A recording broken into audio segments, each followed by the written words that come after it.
pienso en mi pasado, pienso sobre todo en los versos que he leído.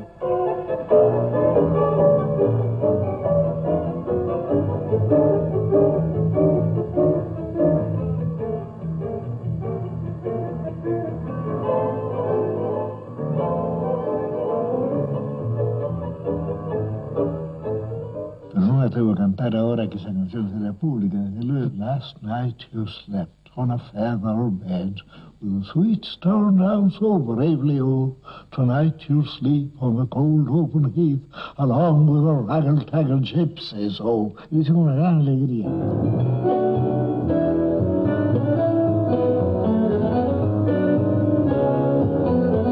Yo creo que la emoción es necesaria para la creación estética. Si una persona escribe en frío, no puede hacerlo. Y seguro se pueden fabricarse poemas. El resultado puede parecer una fabricación, pero si no hay emoción, es imposible escribir. Y no hay necesidad de escribir tampoco. Yo escribo para desahogarme. Un solo hombre ha mirado la vasta aurora. Un solo hombre ha sentido en el paladar la frescura del agua, el sabor de las frutas y de la carne. Hablo del único, del uno, del que siempre está solo. Yo le pregunté a Alfonso Reyes, ¿por qué publicamos? Y me dijo, yo me he hecho esa pregunta muchas veces. Publicamos para no pasarnos la vida corrigiendo los borradores. Borges me ha enseñado dos cosas. Creo que no ha tenido una influencia directa sobre mi literatura, pero me enseñó en primer lugar la curiosidad intelectual. Tiene una lectura descondicionada y esto me ayudó mucho me incitó a realizar mi propia lectura de los clásicos españoles. En fondo, hoy Borges es Borges como más allá de su obra, es decir, que es como poca gente de letras, como pocos grandes escritores, un adjetivo. Bueno, yo sé que va a suceder algo, y lo que sucede es más o menos el principio y el fin de una fábula, digamos. Y luego tengo que averiguar, bueno, si eso debe ser contado en primera o en tercera persona, qué fecha conviene, qué país conviene, qué edad, qué nombre deben tener los personajes, en fin, todo eso por cuenta mía. Declaraciones bastante vagas, ¿no? El forastero se tendió bajo el pedestal. Lo despertó el sol alto. Comprobó sin asombro que las heridas habían cicatrizado. Cerró los ojos pálidos y durmió. No por flaqueza de la carne, sino por determinación de la voluntad. Sabía que ese templo era el lugar que requería su invencible propósito. Sabía que los árboles incesantes no habían logrado estrangular río abajo las ruinas de otro templo propicio, también de dioses incendiados y muertos. Sabía que su inmediata obligación era el sueño. El propósito que lo guiaba no era imposible, aunque sí sobrenatural. Quería soñar un hombre. Quería soñarlo con integridad minuciosa e imponerlo a la realidad. Ese proyecto mágico había agotado el espacio entero de su alma. Con alivio, con humillación, con terror, comprendió que él también era una apariencia, que otro estaba soñándolo.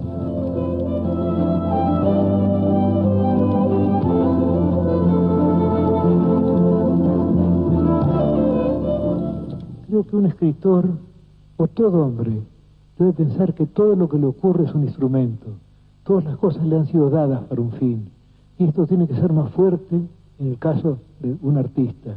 Todo lo que le pasa, incluso las humillaciones, los bochornos, las desventuras, todo eso le ha sido dado como arcilla, como material para su arte. Todo tiene que aprovechar todo eso. Por eso yo hablé en un poema el antiguo alimento de los héroes, la humillación, la desdicha, la discordia. Todo eso nos ha sido dado para que lo transmutemos, para que hagamos de las miserables circunstancias de nuestra vida cosas eternas que quieren ser eternas. Es decir, el ciego debe pensar que su desdicha no es una desdicha total, sobre todo si el ciego tiene una vocación artística, entonces de algún modo ya está salvado. La ceguera es un don también.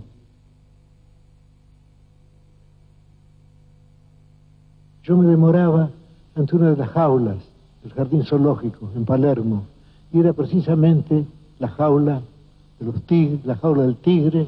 Yo recuerdo que yo me demoraba ante el oro y el negro del tigre hasta el atardecer, y a una hora el amarillo sigue acompañándome. Y he escrito un poema titulado El oro de los tigres, en que hablo de esa amistad del amarillo conmigo, como siempre el amarillo estuvo conmigo. Hasta la hora del ocaso amarillo, ¿cuántas veces habré mirado al poderoso tigre de Bengala ir y venir por el predestinado camino? Después vendrían otros oros, el metal amoroso que era Zeus, el anillo que cada 9 noches engendra 9 anillos, y estos 9 y no hay un fin. Con los años fueron dejándome los otros hermosos colores, y ahora solo me quedan la vaga luz, la inextricable sombra y el oro del principio. Yo quería ser director en la biblioteca de Loma de Zamora. Eso me hubiera gustado. Pero a Victorio Campo y a Victoria Zamora se les ocurrió algo, bueno, más alto, ¿no? La dirección de la biblioteca municipal, donde estuvo Grusac y Mármol antes que él. Qué raro, una triple dinastía de directores ciegos. José Mármol, autor de Amalia. Después Grusac, ilustremente Grusac, y murió en esa casa. Y luego yo, el tercer director ciego.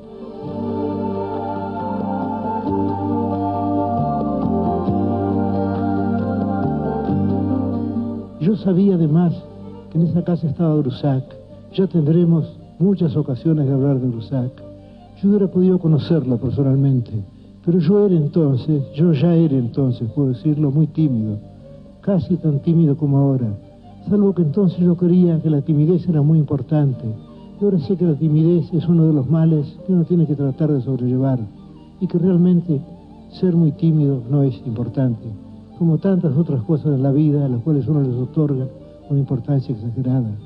Y entonces ocurrió el primero de los hechos extraños que voy a referir hoy, o de hechos que creo extraños.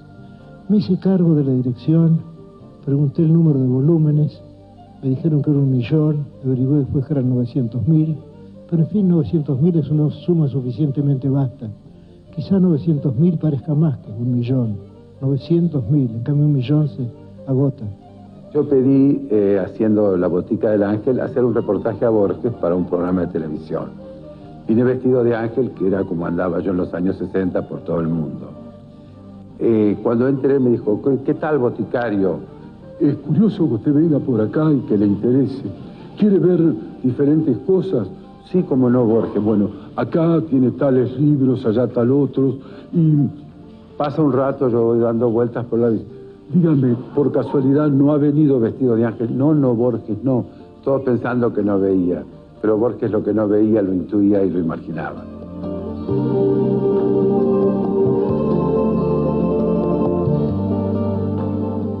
¿Qué era un atlas para nosotros, Borges? Un pretexto para entretejer en la urdimbre del tiempo nuestros sueños hechos del alma del mundo. Antes de un viaje, cerrados los ojos, juntas las manos, abríamos al azar el atlas y dejábamos que las yemas de nuestros dedos adivinaran lo imposible. El desierto fue la batalla de Omdurmán y Lorenz y la mística del silencio. hasta aquella noche en que junto a las pirámides usted me ofreció un imperio de palabras, modificó el desierto y me reveló que la luna era mi espejo. El tiempo era cóncavo y protector para nosotros. Entrábamos en él como Odín y Beppo, nuestros gatos, en los canastos y en los armarios, con la misma inocencia y la misma ávida curiosidad para descubrir misterios. Mientras, yo recorro aplicadamente los días, los países, las personas, cada instante que irá acercándome a usted hasta que se cumplan todas esas cosas que son necesarias para que otra vez se junten nuestras manos. Cuando esto suceda, seremos otra vez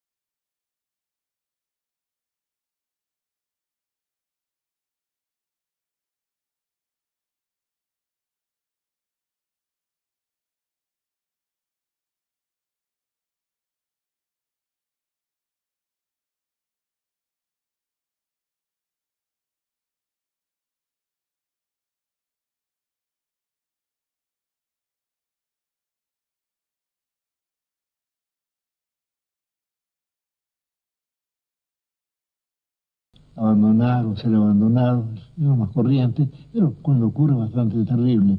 Y luego de pronto yo salí a pasear, me gustaba el barrio de Barracas, tan tranquilo, tan accidentado también, bueno, declives, los puentes del ferrocarril sur, y yo de pronto tuve esa impresión de estar fuera del tiempo. Empecé pensando, ¿qué puede importarme a mí lo que le ha sucedido a un escritor sudamericano del siglo XX, llamado Borges? ¿Qué tengo yo que ver con todo eso? Entonces, llegados a ese poema, 1964, me dijo, no, hay que quitarlo, hay que suprimirlo. Digo, porque fue sentimental. Y yo dije, déjeme leerlo de nuevo. Y lo leyó, lo leí, lo escuchó y me dijo, bueno, como lo sentimental existe también en el mundo, tendré que resignarme, ¿no? Ya no seré feliz. Tal vez, no importa. Hay tantas otras cosas en el mundo. Un instante cualquiera es más profundo y diverso que el mar. Borges quería suprimir en su obra todas las frases que hablaban de la desdicha que acompañaba al amor, porque lo había conocido tarde como la gloria. Como todos los actos del universo, la dedicatoria de un libro es un acto mágico. También cabría definirla como el modo más grato y más sensible de pronunciar un nombre. Yo pronuncio ahora su nombre. María Kodama. Cuántas mañanas, cuántos mares, cuántos jardines del oriente y del occidente, cuánto Virgilio. He leído a Conrad, he leído a Dickens, he leído el Quijote, y luego, bueno, la novela de Tolstoy, de Dostoyevsky, yo creo que eso es todo. He sido derrotado por todas las novelas que he inventado. Si yo recuperara la vista, yo me quedaría en casa leyendo los libros que sigo comprando para engañarme a mí mismo. No todas las enciclopedias, tengo tantas en casa, la británica, la Brockhaus, la europea de Carsanti, que es excelente. Las enciclopedias italianas son muy, muy buenas. Usted escribió en un tema que llamaba La duración del infierno. Al final contó un sueño, creo que sí. Un sueño en el que usted despertaba como de otro sueño y pensaba dónde estoy y comprendió que no lo sabía. Y dijo, ¿quién soy? Y no me pude reconocer. Dice, el miedo creció en mí. Pensé, esta vigilia desconsolada ya es el infierno. Y eso, caramba, no está mal, ¿eh? No habrá plagiado de alguien, ella que no creo que a mí se me ocurra nada, ¿no? Ginebra era otra de sus patrias y bueno, él guardó siempre un enorme cariño por Ginebra, especialmente porque, digamos, toda su formación intelectual en la adolescencia se llevó a cabo en Ginebra. Él estudió en el Collège Calvin y allí aprendió el alemán y además a través de ese aprendizaje descubrió a los expresionistas alemanes. Borges introduce después a los expresionistas alemanes en España y hace una traducción de muchos de los poetas que él admiraba, de este movimiento de vanguardia.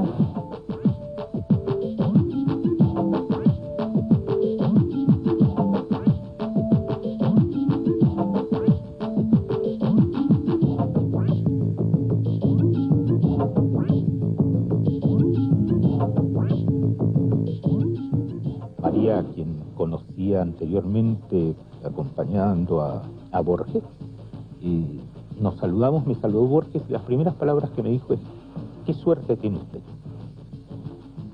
Y yo le dije, ¿por qué? Porque vivo en Ginebra, y me dijo, efectivamente.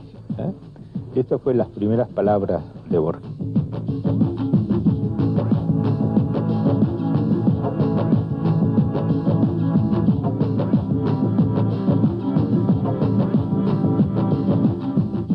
Lo ayudé a levantarse de la mesa y entonces me dijo, soy una ruina. Y yo no sé por qué me acordé del famoso poema del siglo de oro español que comienza, esta Fabio y dolor, estos Fabio y dolor que ves ahora, campos de soledad, mustio, collado, fueron un tiempo itálica famosa. Y cuando me dijo, soy una ruina, yo le dije, famosa. Y entonces me contestó, pero inmediatamente me dijo, bonita idea la de ese poema. Y empezó a analizar el poema que yo había citado solo con esa palabra inmediatamente, cosa que me sorprendió otra vez muchísimo. Yo iba con mi padre de noche, mi padre que era profesor de psicología, pedía algún libro de Bergson o de William James, que eran sus autores preferidos, o de Gustav Spiller. Nada esperabas ver del otro lado. Pero tu sombra, ¿acaso ha divisado los arquetipos que Platón, el griego, soñó y que me explicabas? Nadie sabe de qué mañana el mármol es la llave. Cuando mi madre cumplió 95, le hicieron una fiestita. Y ella dijo, caramba, se me fue la mano, estaba tan avergonzada. Y llegó a los 99, bajo el terror de llegar a los 100, pero murió unos meses antes. Estaba postrada, no podía valerse, estaba deseando morir. Ella era creyente, yo no. Todas las noches le pedía a Dios que la llevara en el sueño, pero eso, por la mañana lloraba, luego no se había muerto durante la noche, pero llegó una mañana en que no se despertó.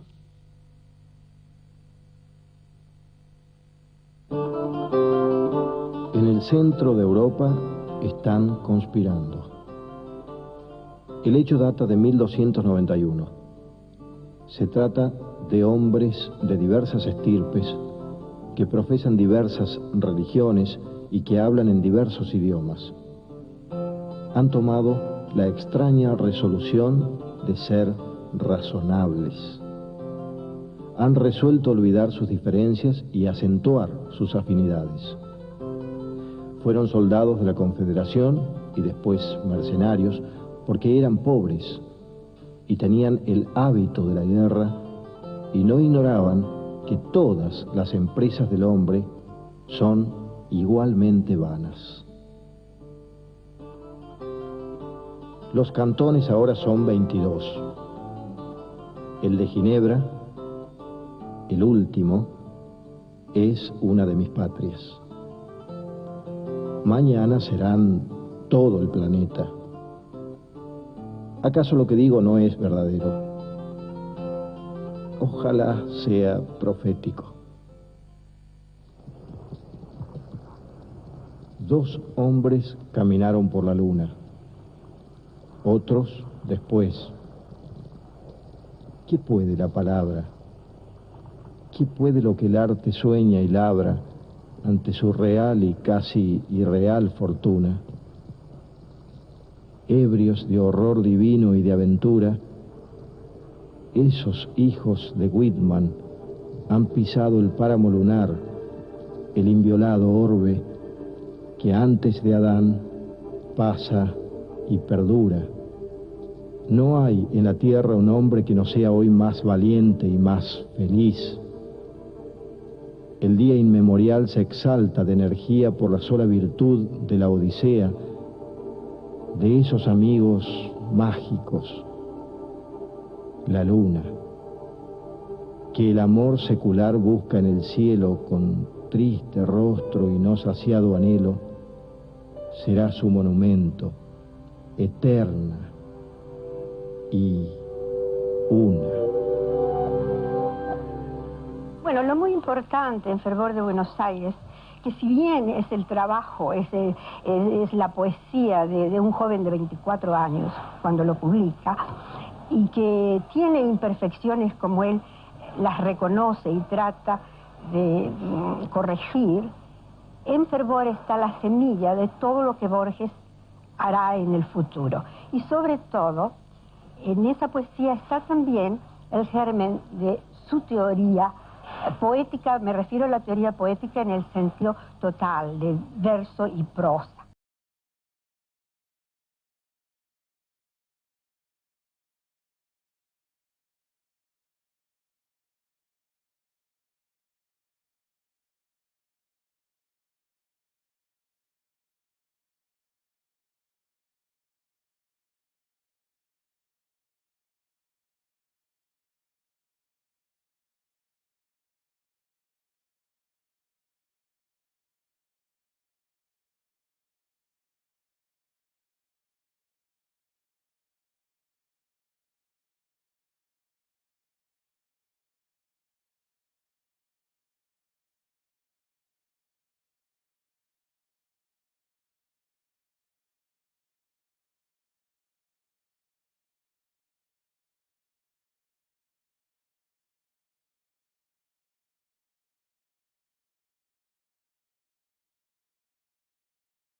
Primera obra, y a partir de esta obra él va a ir profundizando y de algún modo haciendo cada vez más complejo,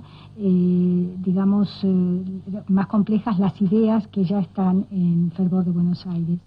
En el encadenamiento de lo que han sido las obras de Borges es el momento fundacional de su propia literatura. Es evidente de que la búsqueda de Borges coincidía con una búsqueda de lo nacional, pero de lo nacional a través de la ciudad de Buenos Aires, de la intimidad de la ciudad de Buenos Aires, y de 2 figuras que yo he tratado de estudiar y que incidieron en esa percepción de la ciudad, que son Evaristo Carriego y Leopoldo Lugones.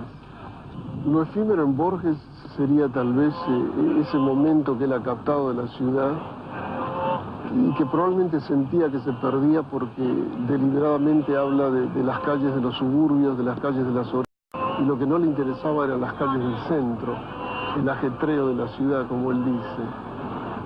Es decir, ese sentimiento de que ese Buenos Aires que él veía en 1923 no iba a ser un Buenos Aires permanente, sino un Buenos Aires que el tiempo iba a desmoronar, un poco como la marea desmoronó la escultura de arena.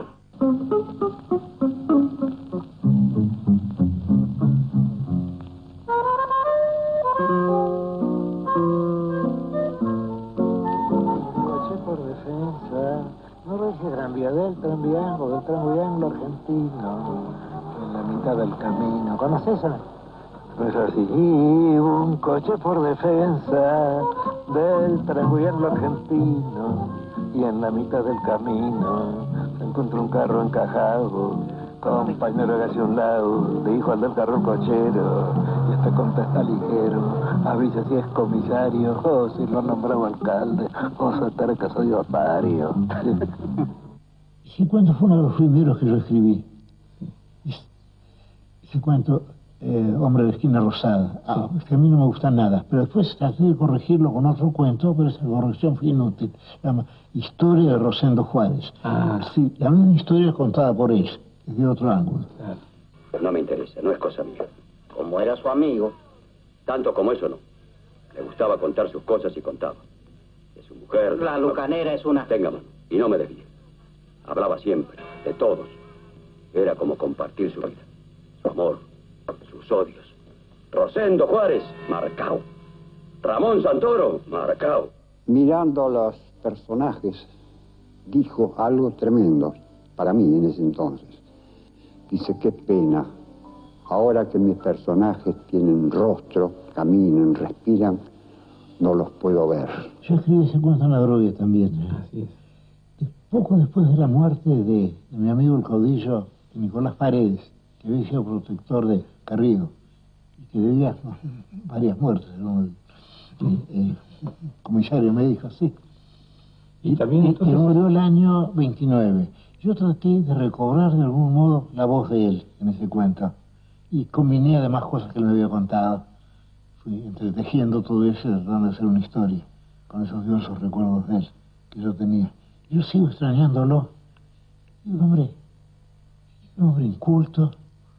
Sin embargo, me dijo una frase extraordinaria una vez. Me dijo, hay dos cosas que ningún hombre debe permitirse. Una es dejarse amenazar. Y luego vino lo asombroso. Y la otra es amenazar.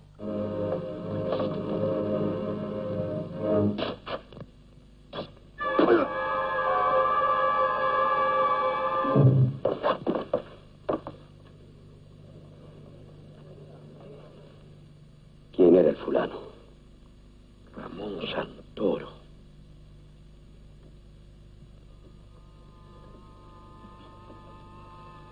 Ramón Santoro. Marcao. Venga un rasgueo y ahora, con el permiso de ustedes, le estoy cantando, señores, a don Nicanor Paredes. No lo vi rígido y muerto, ni siquiera lo vi enfermo. Lo veo con paso firme pisar su feudo, Palermo. El bigote un poco gris, pero en los ojos el brillo y cerca del corazón el bultito del cuchillo. Tango desde siempre, un tango en especial, o las milongas. ¿Qué prefiere, tango? No, la milonga prefiero, pero me han reconciliado ustedes con el tango esta noche. Les agradezco muchísimo, ¿eh? Mejor es reconciliarse, desde luego, siempre. Y esta noche ustedes han logrado eso. Yo creo que la muerte debe tener un sabor especial, porque siempre la gente que va a morir lo sabe. Es decir, sienten algo nuevo. Sin duda que no pueden comunicar naturalmente. O sea que toda palabra presupone una experiencia compartida. Y la experiencia de la muerte uno la recibe al final. Pero ha de ser un sabor nuevo. Y quizá no sea desagradable. Bueno, eso lo sabremos en cualquier momento. Lo probaremos. Sí, ya lo probaremos. Nos queda ese sabor desconocido de la muerte. Y los animales parece que lo sienten también. Ya que hay lugares donde van a morir los guanacos, los elefantes, saben que van a morir. Recorren largas distancias para llegar a ese lugar prefijado, al que nunca han estado antes. Es rarísimo. Usted escribió, Borges... escrito demasiadas cosas, sí. Yo le recuerdo una a ver, que tiene que ver si yo la recuerdo. Con esto de la muerte. Es que es un tema constante. Sí. Para mí ahora, a veces me siento desdichado y pienso, ¿qué derecho tengo yo a la desdicha? En cualquier momento me muero, a sucederme esa cosa rarísima, la muerte, una nueva aventura que está esperándome. Y luego pienso que no voy a morirme, si no he muerto hasta ahora. Es muy raro ser una cosa nueva, pero tuve un hombre viejo. Luego que pienso, ¿y si soy inmortal? Bueno, me resignaré también.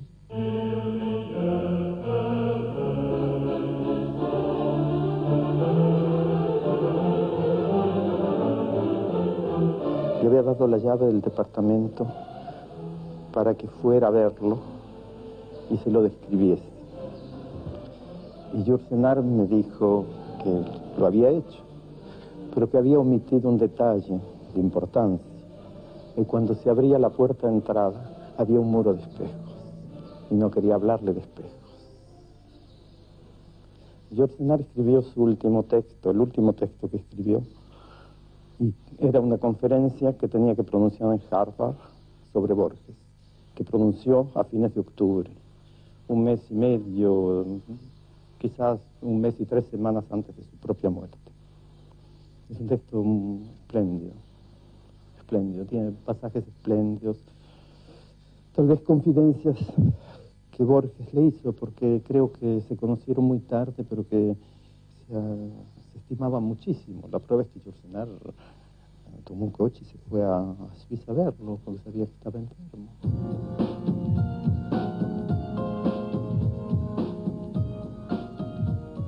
Y caminé y de pronto vi un árbol que me pareció, dado mis creencias shintoístas, un árbol sagrado, un árbol maravilloso. Entonces pregunté si se podía hacer ahí.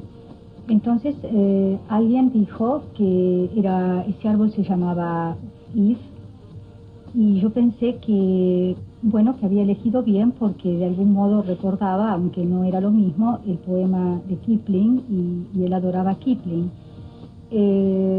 Luego alguien dijo que recordaba un poema de Théophile Gautier, y entonces cuando recibo ese poema veo que es una elegía, y bueno, eso me angustió muchísimo, porque pensé que había elegido mal, porque la elegía, si es un árbol que está unido o que está unido a la idea de la muerte, para mí era lo contrario de lo que yo había querido elegir. Bueno, a los pocos meses fui a París, y caminando por una calle veo unas tarjetas postales en esos aparatos donde giran las tarjetas que están en la calle, y veo una pequeña tarjeta con un dibujo como de libro de botánica. Entonces yo me acerco, y era un horóscopo galo, y ese horóscopo está hecho por árboles, y entonces ese árbol era el árbol como el Brasil para los ritos, digamos, de Islandia, de nórdicos. Eso es el árbol de la vida, de la permanente renovación. La rueca de las Nornas estaba construida con la madera de Leaf, y los reyes galos, cuando perdían en la batalla, se envenenaban con los frutos de Leaf para poder ir con gloria a la eternidad.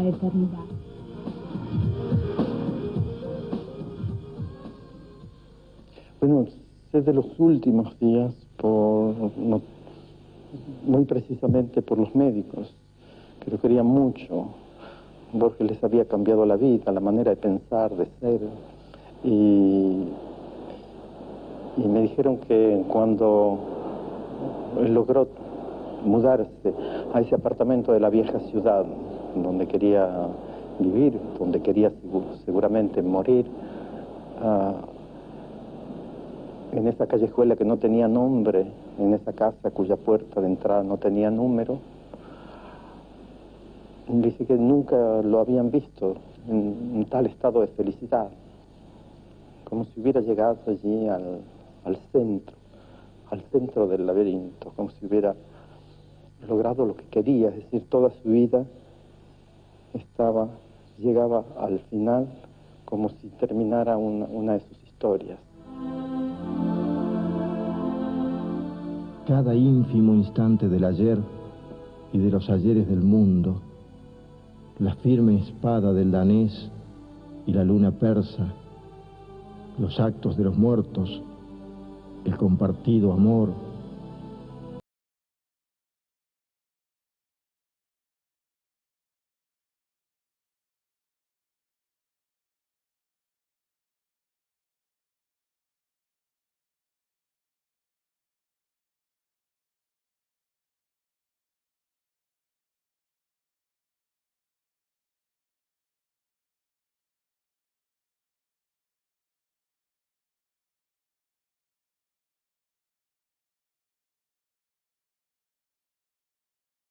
Hice lo que pude para enseñar el amor de la literatura inglesa y me abstuve en lo posible de fechas y de nombres.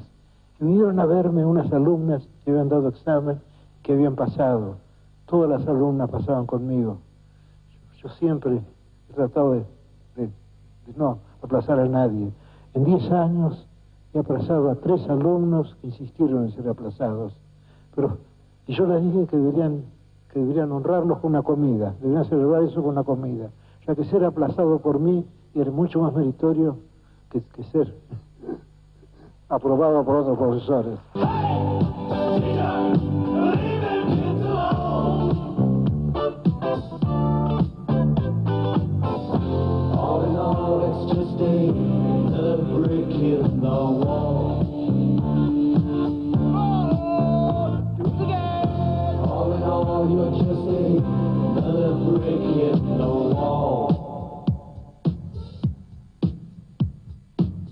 Bueno, creo que la primera vez que Borges estuvo en París, a principios de siglo, me contó que había quedado encerrado en el hotel leyendo a Hugo, que era su manera de descubrir París. En realidad fue desde Francia donde a Borges se lo reconoció de algún modo primero, ¿no es cierto?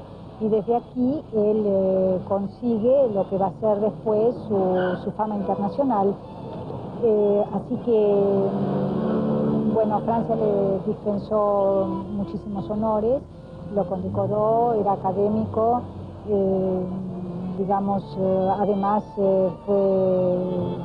le dieron el título de doctor honoris causa en la Sorbonne, así que todo eso lo llenaba de alegría porque eran de algún modo méritos de ese país que, como él decía, era una de las supersticiones argentinas.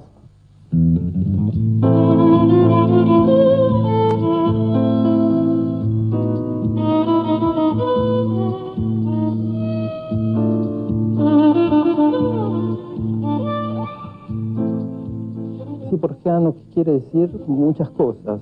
En Francia, por ejemplo, se califica de borgiano una situación, algo que le hubiera gustado a Borges como paradoja, algo de metafísico y todo lo que tiene que ver con el laberinto, y también una forma de humor especial.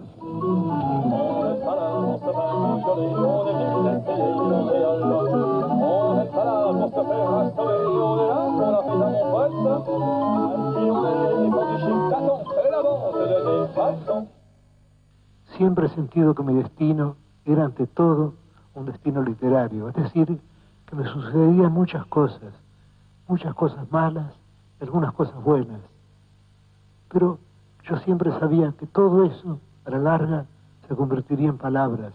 Yo trataría de transmutar todo en palabras, sobre todo en las cosas malas, ya que la felicidad no necesita ser transmutada.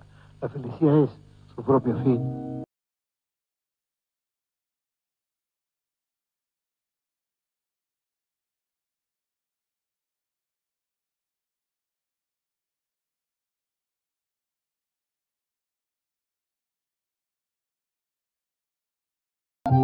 Creo en el alba oír un atareado rumor de multitudes que se alejan. Son lo que me ha querido y olvidado. Espacio y tiempo y Borges ya me dejan.